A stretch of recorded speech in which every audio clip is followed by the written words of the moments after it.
Welcome to the 2024 Game of the Year award on Worthabuy. It's unlike any of the other Game of the Year awards that you'll see on any of the other channels. I can guarantee you that, because I am totally out of touch with modern gaming. And I'm so happy that I am out of touch with modern gaming. That means I get to play the good games and they all get to play the shite. So let's get on. And can I just say, this is damning. There is only just one AAA game in my Game of the Year awards. Just one. That's how bad it's been. But remember, this is just games that I reviewed. So if there has been some great AAA games that you love, they're probably not reviewed on my channel, which is why they're not in. We're going to start with early access. There was tons for this. I had to cull it. I've culled it down to about, well, it looks like about 7 or 8. We're going to start with Lone Star, the little space indie game. Still in early access now. The recent reviews are all 100%. Hasn't had a single negative review in recent reviews. It's just a great little game. I'm not going to run clips of every game because I've got that many games. So there's a little bit of footage of it, but it is a good game. You can check out the review in my channel. Then we have Enshrouded. Enshrouded was, it's a survival, it's co-op. It was great. Really good fun. This had a few issues, but it's early access. Really good fun. We had a blast playing it. Definitely want to watch. Then Deep Rock Galactic Survivor. This is kind of like a Vampire Survivors game, but in a Deep Rock Galactic setting. It's really good fun. Plays great on the Steam Deck, which I never got around to reviewing. I'll do that next year. Really, all these are really cheap games as well. Really cheap. When you think about AAA, like 70 quid, you know, these are like £6, £7, some of these. Then we have Manor Lords. One of the best games I've ever played in my life, Manor Lords. Brilliant. It took the city building genre to where it should have been decades ago. Kind of Settlers 3 and 4 paved the way for Manor Lords, really. Settlers 3 and 4 were very similar in so many ways, but Manor Lords just blew it up into an absolutely fantastic city building RPG-ish, if you like. And when this releases, it's going to be phenomenal. It really is. Then we have Abiotic Factor. I've streamed this a few times, reviewed it, I think it was a while back, but it was this year. Really good fun. This game's going places as well. Really good laugh. Definitely worth a buy. Then we have a game that hardly gets any mentions. I've streamed this a few times as well. We Who Are About to Die, the Gladiator game. It's fantastically fun to play.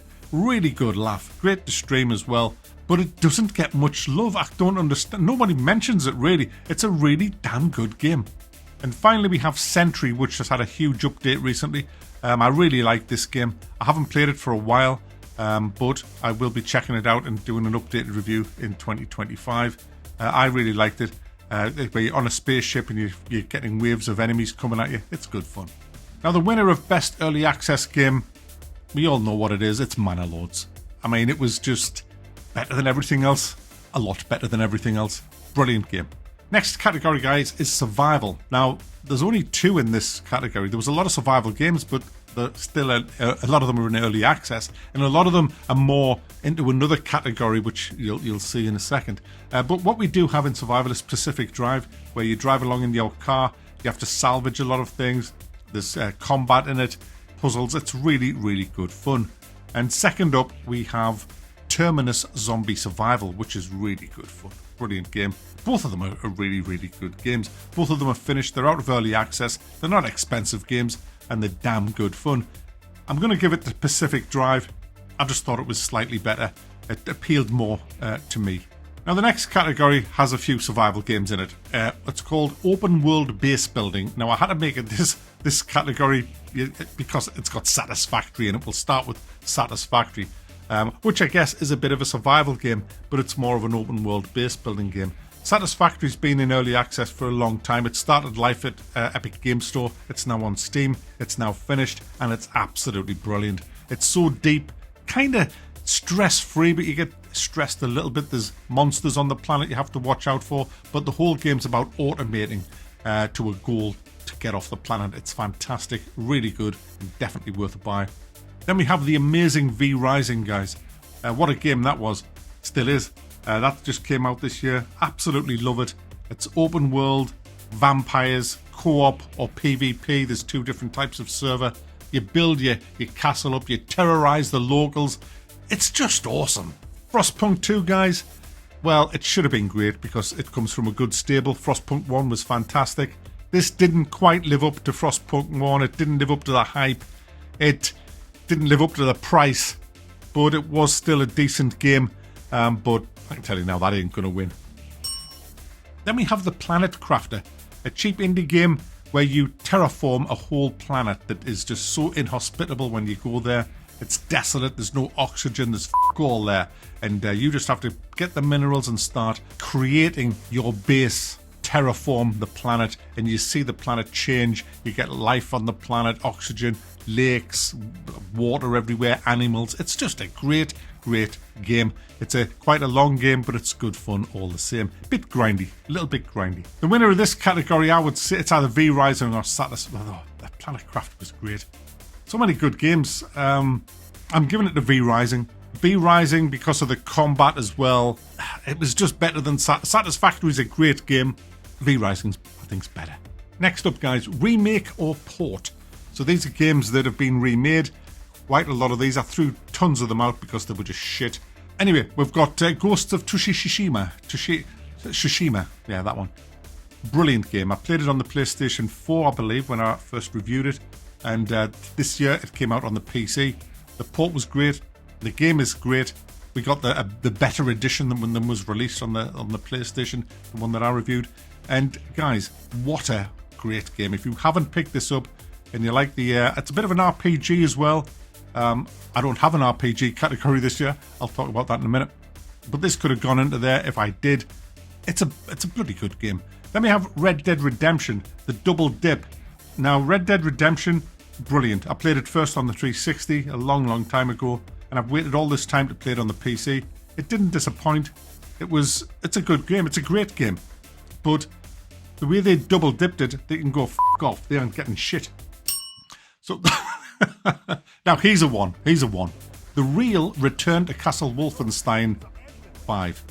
Now, this is a indie mod project, but it gets a mention because, my goodness, what a great game. I mean, Return to Castle Wolfenstein is brilliant, but what they did was they just took it to the next level. They brought it up to date. Fantastic game. Definitely worth checking out. There's instructions on how to make it work on my review, I believe. And finally, Horizon Forbidden West. I'm not a huge fan of Horizon Zero Dawn-ish kind of games, but the ports were great, really good, and the game was alright. It wasn't that bad, but it was not Ghosts of Tsushima, and that's going to win. So there you go, best remake port, Ghosts of Tsushima. Strategy games, just a few of these. Again, a lot are in early access, so and a lot of the AAA ones were just shit. We have 9-bit armies. This is great. I mean, my video strapline is Carnage, I think, or something like that. And it is. It's absolute carnage. If you like RTS games, this is bloody great and cheap. Great game. Next, we have Empires of the Undergrowth. Absolutely phenomenal game, this. Absolutely phenomenal. It has a full-on campaign, loads of standalone missions that are outside of the campaign. It has skirmish and highly customizable free play mode. And then it has the great Remix version where you can simply select pretty much any set of ants for any mission in the game just to f*** about in. What a great RTS strategy game. Brutally hard at times. And I'll tell you how good the replayability is. I've done 708 hours in this game. And you can get it for 12 quid.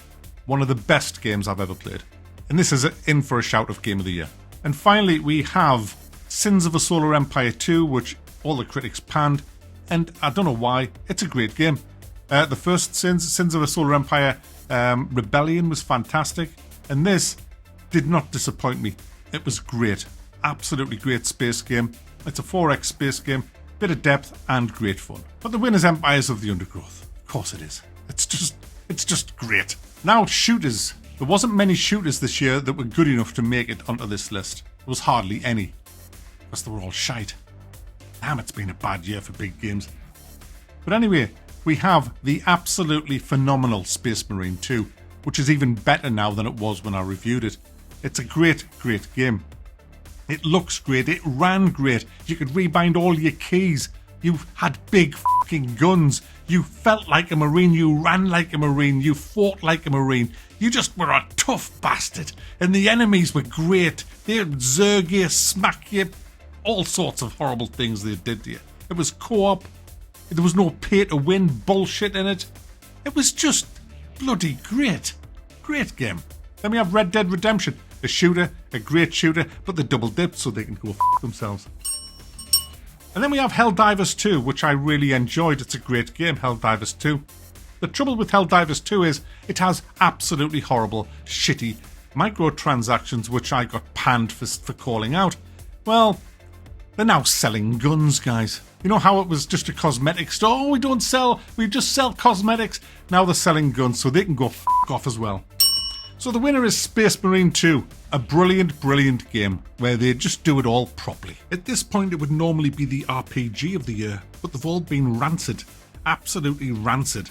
A couple of the games that I've already covered could have popped into this category, but they weren't out-and-out RPGs. Last year we had actual proper RPGs. This year we have had proper RPGs, but they all looked shite. The ones I reviewed were all thumbed down. So that's how bad this year's been. Now, guys, I want to give an honourable mention to Dale and Dawson. They're not people that are subscribers. That's a game. It's a brilliant, fun game to play, whether you're streaming it or not. I've streamed it a few times. You play part of an office worker, and you are...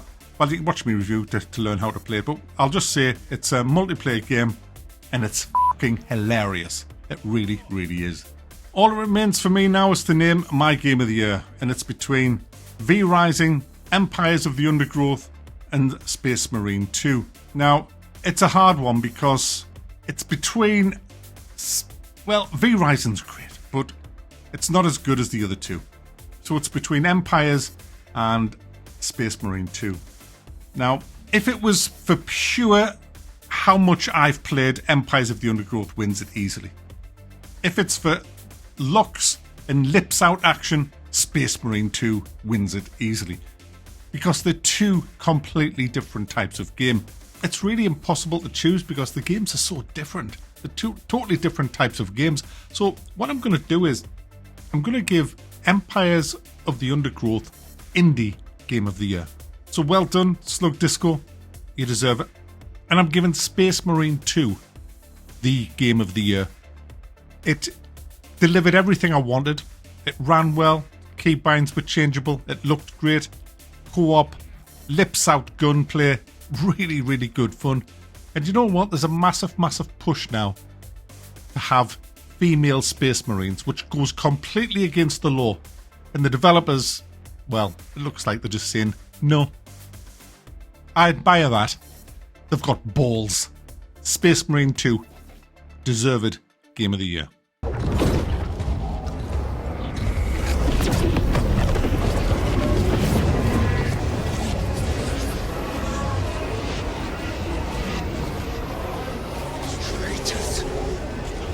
You will burn